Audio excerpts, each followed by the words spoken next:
मंत्री बनते ही एक्शन में आई पीएम मोदी की नई टीम। आज नए मंत्रियों ने सुबह से ही अपने अपने पदभार संभालना शुरू किया। यूपी में स्थानीय चुनाव को लेकर मचा है संग्राम। ब्लॉक प्रमुख के चुनाव के नामांकन से पहले कई जिलों से बड़ी हिंसा की खबरें आईं। जम्मू कश्मीर में हिंसा भड़काने की एक बड़ी साजिश नाकाम। कुलगाम और पुलवामा में सुरक्षा बलों ने आज 4 मिलिटेंटों को मार गिराया। पुलिस वालों से बहस कर फंस गए असदुद्दीन ओवैसी की पार्टी एआईएमआईएम के नेता माजिद हुसैन।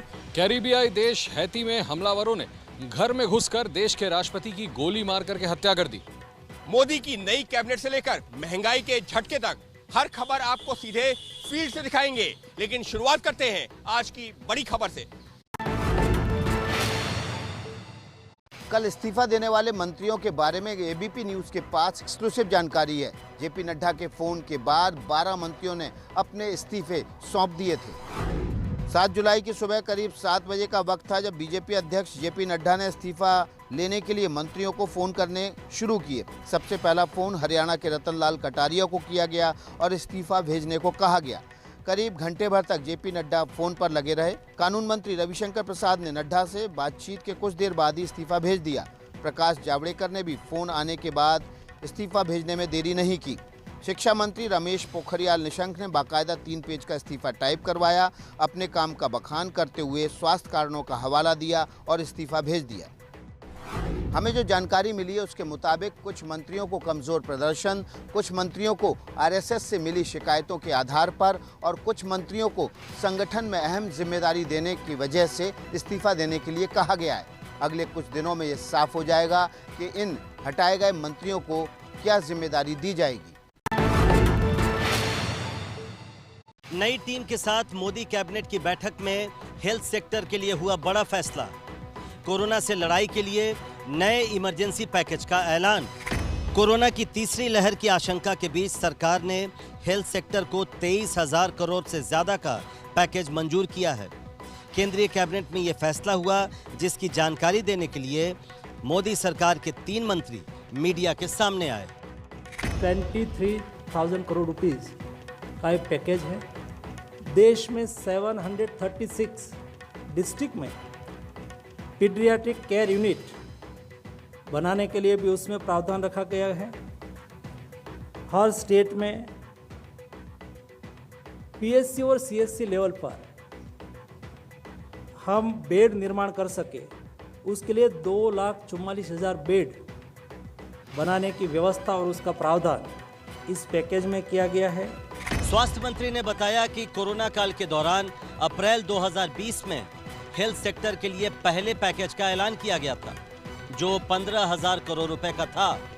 तब देश भर में ऑक्सीजन सपोर्टेड बेड सिर्फ 15,000 थे, जो अब बढ़कर 4 लाख हो चुके हैं। कैबिनेट की बैठक में मोदी सरकार ने किसानों को लेकर भी किया एक बड़ा फैसला। अब 1 लाख करोड़ रुपए के एग्रीकल्चर इंफ्रास्ट्रक्चर फंड का इस्तेमाल सरकारी मंडियों को मजबूत करने के लिए भी हो सकेगा। सरकार ने दिल्ली बॉर्डर पर डटे किसानों से फिर अपील की है कि वो अपना आंदोलन वापस ले लें और सरकार से बातचीत करें। कृषि क्षेत्र के लिए आज सरकार ने एक बड़ा ऐलान भी किया। किसान आंदोलन से संबंधित जो यूनियन हैं उनको मैंने एक बार नहीं अनेक बार यह कहा है कि कानून को रिपील करने के अतिरिक्त कोई भी प्रस्ताव वो लेकर हमारे पास आए, हम उस प्रस्ताव पर चर्चा करने के लिए तैयार हैं। सरकार ने आज एक बार फिर ये साफ कर दिया कि कृषि कानून वापस नहीं होंगे।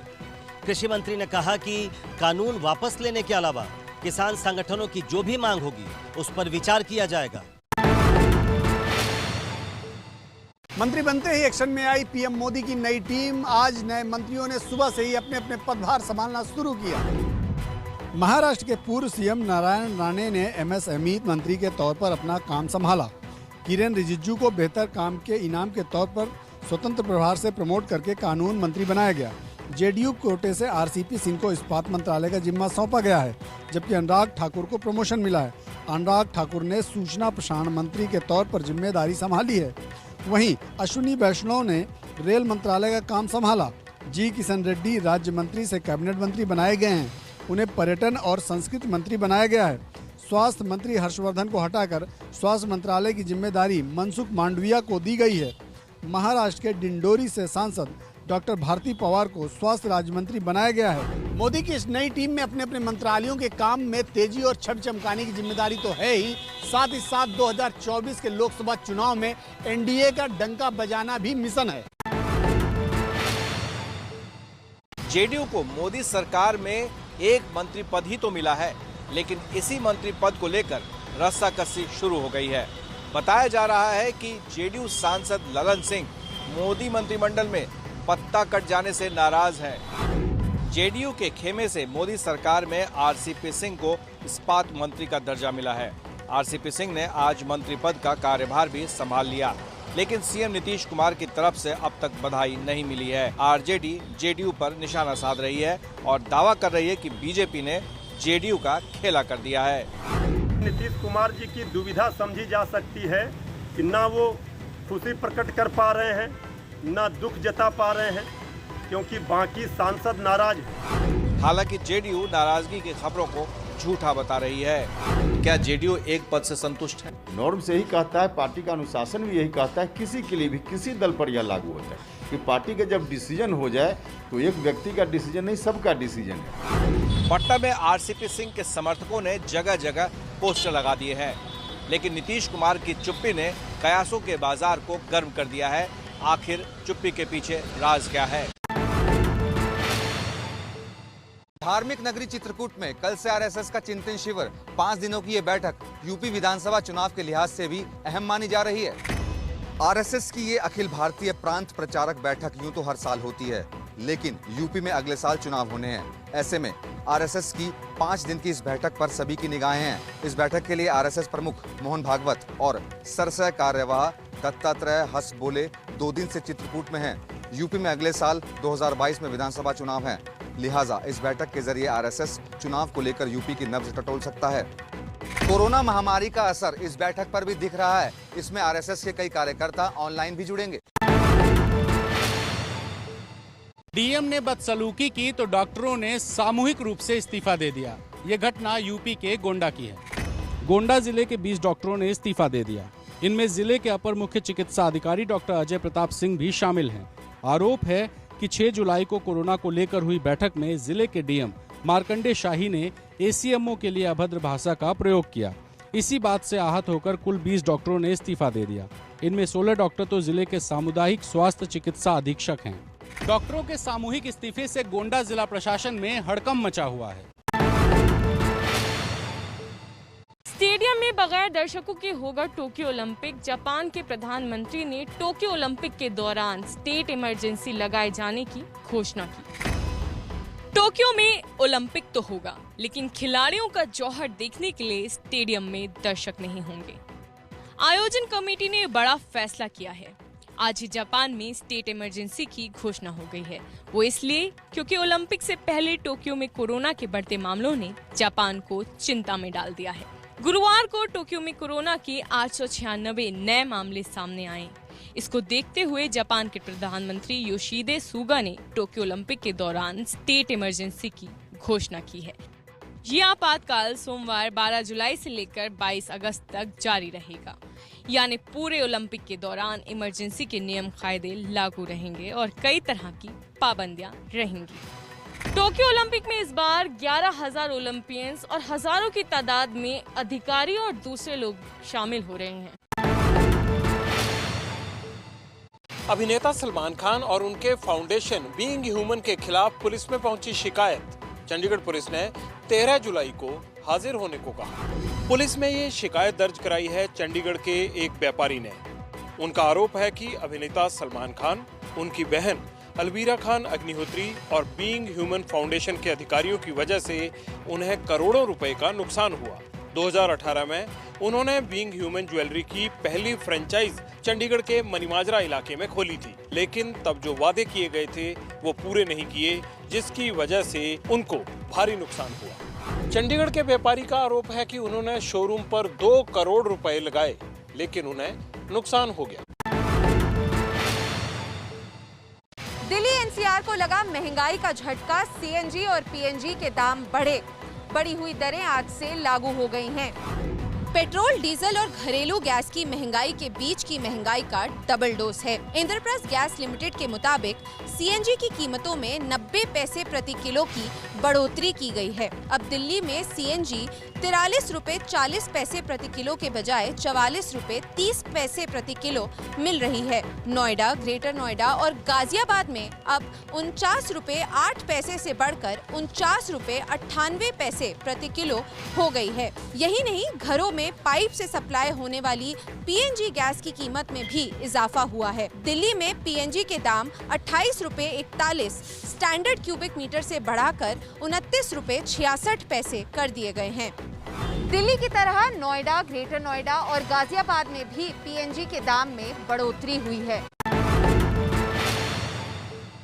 लगातार बढ़ रही तेल की कीमतों ने आम आदमी की परेशानी बढ़ा दी है। तस्वीरें हम आपको इस वक्त सेंट्रल दिल्ली की दिखा रहे हैं और बीते दिन यानी बुधवार को भी दिल्ली में पेट्रोल और डीजल के दामों में बढ़ोतरी हुई थी। कई राज्यों की तरह दिल्ली में भी पेट्रोल 100 के पार है और इस वक्त हम आपको तस्वीरें दिखा रहे हैं कि फिलहाल पेट्रोल का क्या दाम पहुंच गया है। तो आप देखेंगे तस्वीरों में 100 रुपये और 60 पैसे पेट्रोल का दाम पहुँच गया है। वहीं डीजल की बात करें तो यहाँ पर तस्वीरों में आपको नजर आएगा 89 रुपये 66 पैसे डीजल का दाम पहुँच गया है। आज 35 पैसे की बढ़ोतरी पेट्रोल के दामों में दर्ज की गई है। वहीं डीजल के दाम 9 पैसे आज बढ़े हैं। अभी तो बाइक यूज कर रहे हैं, आगे और बढ़ा तो फिर तो पब्लिक से ही जाना पड़ेगा क्योंकि इतना नहीं हो पाएगा, एडजस्ट करना पड़ेगा। जो लोग पेट्रोल डलवाने पहुंच भी रहे हैं उनकी संख्या कम है या फिर वो जितना पेट्रोल पड़वाते थे उससे कहीं ना कहीं कम पड़वा रहे हैं। जितने में गुजारा करते थे उससे कम में गुजारा कर रहे हैं। आज किसान मोर्चे के आह्वान पे पूरे देश में किसान प्रोटेस्ट कर रहे हैं महंगाई के खिलाफ। इस वक्त हम मोहाली के खरड़ में हैं, पंजाब के मोहाली जिले के इस खरड़ जगह पे आप देख सकते हैं किसान जो है यहाँ धरना दे रहे हैं पेट्रोल, डीजल और रसोई गैस की बढ़ी हुई कीमतों के खिलाफ। और सिलेंडर, एलपीजी सिलेंडर जगह जगह किसानों ने रखे हैं जहाँ भी धरना किसान दे रहे हैं। हम संकेतक तौर पे ये महंगाई के खिलाफ धरना दे रहे हैं अपने रोड पे व्हीकल खड़े करके 2 घंटे के लिए, क्योंकि अब इतनी महंगाई बढ़ चुकी है। हमारी आम आदमी की अब हैसियत नहीं रही इनको तेल डाल के चला सके। यूपी में स्थानीय चुनाव को लेकर मचा है संग्राम। ब्लॉक प्रमुख के चुनाव के नामांकन से पहले कई जिलों से बड़ी हिंसा की खबरें आई। कहीं लाठी डंडे चले तो कहीं हो गई बमबारी। यूपी के सीतापुर में ब्लॉक प्रमुख का पर्चा दाखिल करने के बीच ऐसे बमबारी हुई। बाजार के बीचों बीच हैंड ग्रेनेड से हमला किया गया और साथ ही गोलीबारी भी की गई। तो वहीं जौनपुर में बदमाशों ने केराकत विधायक के प्रतिनिधि पर हमला बोल दिया। हमले के बाद गुस्साए लोगों ने 3 बदमाशों की जमकर पिटाई की। इटावा में तो बीजेपी उम्मीदवार राघवेंद्र दोहरे पर उपद्रवी ने जानलेवा हमला कर दिया। यूपी के बस्ती में भी बीजेपी और बीजेपी के बागी उम्मीदवार के समर्थकों में मारपीट के बाद माहौल गर्मा गया। दोनों नेताओं के समर्थक पुलिस के सामने ही आपस में भिड़ गए। यूपी के 75 जिलों के 825 ब्लॉक प्रमुखों के चुनाव 10 जुलाई को होने हैं। चुनाव से पहले आज नामांकन की तिथि थी जिसमें इतनी बड़ी हिंसा हुई। अगर नामांकन में इतनी बड़ी हिंसा हुई है तो सोचिए वोटिंग के दिन आखिर क्या होगा। यूपी में विधानसभा चुनाव की हलचल तेज। आज बहराइच से ओवैसी ने की चुनाव अभियान की शुरुआत। राजभर के साथ प्रेस कॉन्फ्रेंस में बोले ओवैसी, यूपी में अब नहीं चलेगा मुस्लिम यादव फॉर्मूला। एक बात याद रखिए, उत्तर प्रदेश में MY कॉम्बिनेशन नहीं चलेगा, A to Z अलायंस चलेगा बस। ये बात याद रखिए। ओवैसी यूपी में बड़ी बढ़त की बात करते रहे। हालांकि जिस सुहेलदेव पार्टी के साथ उन्होंने गठबंधन किया है उनसे सीटों पर अब तक नहीं बनी है सहमति। 100 सीटों पर हम चुनाव लड़ेंगे, कोई इस बारे में फैसला हुआ? नहीं, सीटों के संबंध में कोई चर्चा नहीं। अभी चुनाव का समय है और सीटों के संबंध में आगे हम लोग बैठ के बात करेंगे। इससे पहले ओवैसी यूपी में बीजेपी पर सीधे हमले बोलते रहे, लेकिन अब की बार उन्होंने समाजवादी पार्टी को सीधा निशाना बनाया है। मंत्री पद की शपथ लेने के बाद हैक हो गया ज्योतिरादित्य सिंधिया का अकाउंट। पुराने फोटो और वीडियो अपलोड होने से मचा हड़कंप। राज्यसभा सांसद ज्योतिरादित्य सिंधिया ने बुधवार को केंद्रीय मंत्री के रूप में शपथ ली। इसके बाद रात 2 बजे करीब उनके फेसबुक अकाउंट से कई सारे पोस्ट हुए। उनके वो पुराने वीडियो और फोटो अपलोड हो गए जिसमें कि उन्होंने कांग्रेस में रहते हुए बयान दिए थे। वो ऐसे बयान थे जिनमें वो बीजेपी पर हमलावर थे। वीडियो और फोटो अपलोड होने से हड़कंप मच गया। सिंधिया समर्थक कृष्ण घाटके ने बताया कि सुबह तक फेसबुक हैकिंग को रोक दिया और सभी डेटा रिकवर भी कर लिया गया। कांग्रेस छोड़कर बीजेपी में शामिल हुए ज्योतिरादित्य सिंधिया को कल ही नागरिक उड्डयन मंत्री बनाया गया है। जम्मू कश्मीर में हिंसा भड़काने की एक बड़ी साजिश नाकाम। कुलगाम और पुलवामा में सुरक्षा बलों ने आज 4 मिलिटेंटों को मार गिराया। एक्शन में दिख रहे सुरक्षा बलों की ये तस्वीरें पुलवामा की है। पुलवामा के साथ कुलगाम में सुरक्षा बलों की गोलियों और गाड़ियां आज जैसे ही गरजती रही। दोनों ही जगह मिलकर सुरक्षा बलों ने 4 मिलिटेंटों को मार गिराया। पहला एनकाउंटर कुलगाम के जाडूर इलाके में हुआ। नाके पर एक गाड़ी को रोकने की कोशिश के दौरान मिलिटेंट्स ने फायरिंग की, जिसके बाद सुरक्षा बलों ने जवाबी कार्रवाई में 2 मिलिटेंट को ढेर कर दिया। मारे गए मिलिटेंट लश्कर-ए-तैयबा से जुड़े हुए थे। दूसरा एनकाउंटर पुलवामा के पुचल इलाके में हुआ। मिलिटेंटों के छुपे होने की सूचना पर सुरक्षा बलों ने इलाके की घेराबंदी कर सर्च ऑपरेशन चलाया। इस दौरान हुए एनकाउंटर में भी लश्कर के 2 मिलिटेंट मारे गए। तो आर्मी और कुलगाम पुलिस ने मिलकर एक एम्बुश लगाया और एम्बुश में दोनों टेररिस्ट मारे गए। इससे पहले परसों कुपवाड़ा जिले के गांद्रस इलाके में हिजबुल मुजाहिदीन के कमांडर महराजुद्दीन हलवाई और उबैद को मार गिराया गया था। यानी कश्मीर घाटी में पिछले 2 दिनों में 5 मिलिटेंटों का सफाया हो गया है। नहीं रहे हिमाचल प्रदेश के पूर्व मुख्यमंत्री वीरभद्र सिंह। 87 साल की उम्र में हुआ निधन। वीरभद्र सिंह को कोरोना का संक्रमण भी हुआ था। हिमाचल प्रदेश के 6 बार मुख्यमंत्री रहे कांग्रेस नेता वीरभद्र सिंह का 87 साल की उम्र में आज निधन हो गया। वीरभद्र लंबे समय से बीमार चल रहे थे। 2 महीने से उनका इलाज चल रहा था। सोमवार को शिमला के आईजीएमसी अस्पताल में सांस में तकलीफ बढ़ने के बाद उनको वेंटिलेटर पर रखा गया। वीरभद्र सिंह को 2 बार कोरोना भी हुआ था। आज शिमला में वीरभद्र सिंह को अंतिम विदाई दी गई। सभी दलों के नेताओं ने वीरभद्र को याद किया। वीरभद्र सिंह का जन्म 23 जून 1934 को हुआ था। उनके पिता पदम सिंह हिमाचल की बुशहर रियासत के राजा थे। 1983 में वीरभद्र सिंह पहली बार हिमाचल के मुख्यमंत्री बने। यूपीए सरकार में केंद्रीय मंत्री भी रहे। इजराइल में आतंकी हमले के आरोपी की इमारत को सेना ने बम से उड़ाया। इजराइल में इस इमारत को यहां की सेना ने गिराया है। सेना को खबर मिली थी कि इस इमारत में फिलिस्तीन के 2 आरोपियों का ठिकाना था जिन्हें हमले में गिरफ्तार किया गया था। इजरायली सेना के मुताबिक हमलावरों के खिलाफ ऐसी कार्रवाई से उनमें डर बैठता है, इसलिए सेना ने ऑपरेशन चलाया और इस तरह इमारत को जमींदोज कर दिया। इजराइल और फिलिस्तीन के बीच तकरार दशकों से चल रही है। हाल ही में इन दोनों देशों के बीच रॉकेट वॉर शुरू हो गया था। पाकिस्तान के कब्जे वाले कश्मीर में इमरान सरकार के खिलाफ लोगों का गुस्सा। पीओके में चुनाव कराए जाने के इमरान सरकार के फैसले को बताया नौटंकी। ये तस्वीरें पीओके के कोटली की है, जहां रात के अंधेरे में लोगों का हुजूम उमड़ा हुआ है।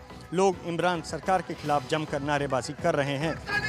हाय हाय हाय हाय हाय हाय। दरअसल इमरान सरकार इसी महीने पीओके में चुनाव कराने का पैंतरा चल रही है, लेकिन लोगों का आरोप है कि चुनाव के नाम पर इमरान सरकार धांधली और अत्याचार कर रही है।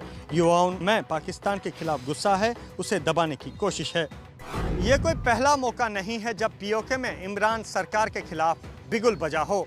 मुजफ्फराबाद में भी लोग सड़कों पर है, लेकिन पीओके में पाकिस्तान का अत्याचार कम नहीं हो रहा।